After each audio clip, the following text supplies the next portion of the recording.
Isang dasal para sa aking buong pamilya. Panginoon, maraming salamat sa aking pamilya. Maraming salamat at lagi silang andyan.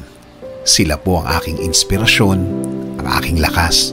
Sila po ang nagiging kakampi ko sa mga pagsubok ng buhay at laging nakaalalay kapag kailangan ko ng suporta.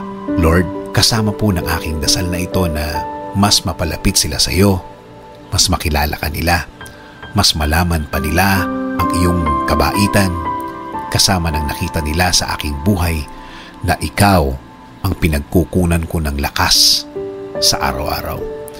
Kasama na rin ang aking dinadasal na tulungan niyo rin ang bawat isa sa kanila sa tuwing kailangan nila ng tulong ninyo, Lord. Tulad na lang ng pagtulong na ginagawa mo para sa akin.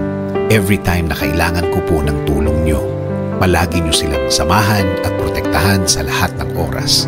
Alam ko po na napakadelikado na sa labas at kailangan nila ng proteksyon ninyo sa mga buhay nila, kasama na ang kani-kanilang mga trabaho. Ikaw, Panginoon, ang nakakaalam ng lahat ng kanilang pinagdadaanan. Alam mo kung anong mga pagsubok ang dumadating sa kanila. At alam ko, Lord, na ikaw lang ang makakatulong at makakasuporta sa kanila dahil alam mo ang kani-kanilang mga buhay. Bigyan mo sila ng talino para kanilang magamit sa tuwing may dalahin sila sa kani-kanilang mga buhay. I-remind mo sa kanila na ikaw lang ang panggagalingan ng mga bagay na ito, mga tulong na ikaw lang ang makakaprovide. Tulungan niyo rin po ang pamilya kong may pinagdadaanan sa kani-kanilang araw.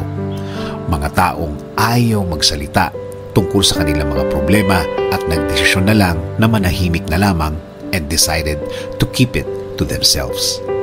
Panginoon, alagaan niyo po ang lahat ng magulang, kapatid, at lahat ng miyembro ng pamilyang Pilipino. Patuloy niyo kaming ilayo sa lahat ng uri ng sakit.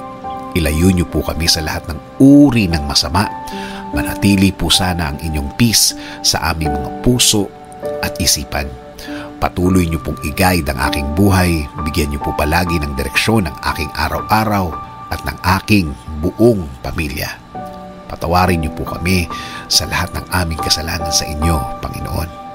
In Jesus' name we pray. Amen. Sabi nga sa Colossians 3:13, bear with each other and forgive one another. If any of you has a grievance against someone, forgive as the Lord forgave you.